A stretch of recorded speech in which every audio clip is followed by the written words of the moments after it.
బలగం సినిమాలో తెలంగాణ సంస్కృతి సంప్రదాయాలు బంధుత్వాలను బాంధవ్యాలను తెలియపరిచేటువంటి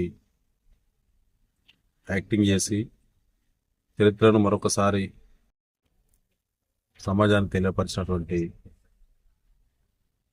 మొగలయ్య గారు వరంగల్ జిల్లా దుగ్గొండ మండల కేంద్రానికి చెందినటువంటి వారు గత 2 సంవత్సరాలుగా కిడ్నీ సంబంధిత వ్యాధితో హై లెవెల్ షుగర్తో సఫర్ అవుతూ ఉన్నారు. ఆనాడు కేసీఆర్ గారు ప్రభుత్వం ఉన్నప్పుడు, నేను ఎమ్మెల్యే ఉన్నప్పుడు వారి గురించి వార్తలు తెలుసుకొని వారి ఇంటికి వెళ్ళి దళిత బంధు స్కీమ్ కూడా వారి కుటుంబానికి వారి సతీమణి పేరు మీద మంజూరు ఇవ్వడం జరిగింది.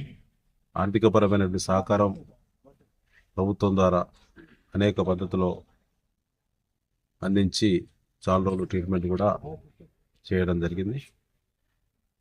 వాళ్ళ దురదృష్టకరం వారు మనకు దూరం కావడం, అనారోగ్య కారణాల చేత ఈరోజు తెల్లవారుజామున 3 గంటలకు వరంగల్ సంరక్ష ఆసుపత్రిలో వారు మరణించినట్టు వార్తలు తెలుసుకొని ఇవాళ వారి కుటుంబాన్ని పరామర్శించి వారిని నివాళులర్పించడం జరిగింది. మన యొక్క పూర్వీకుల యొక్క సంబంధ బాంధవ్యాలు మర్చిపోవడం జరుగుతూ ఉన్నది. టెక్నాలజీతో కూడినటువంటి జీవితాల వల్ల ప్రజా జీవితాలలో, కుటుంబ జీవితాలలో విలువలు తగ్గిపోతున్నటువంటి సందర్భంగా వారు అద్భుతమైనటువంటి ఒక పాటను వాళ్ళే వ్రాసి అద్భుతంగా పాడి ఒక కుటుంబం అంటే ఏంటి, కుటుంబం మధ్య ఉండేటువంటి సమస్యలు, బంధుత్వాలు, బాంధవ్యాలను, ఆత్మీయతను, అవసరాలను మరొకసారి కొత్త చరిత్రకు, కొత్త తరానికి, నవతరానికి తెలియపరిచినటువంటి వారి కుటుంబం ఇవాళ తీవ్రమైన నష్టం జరిగింది. ఈనాటి రాష్ట్ర ప్రభుత్వం తప్పక కుటుంబాన్ని ఆదుకోవాలి.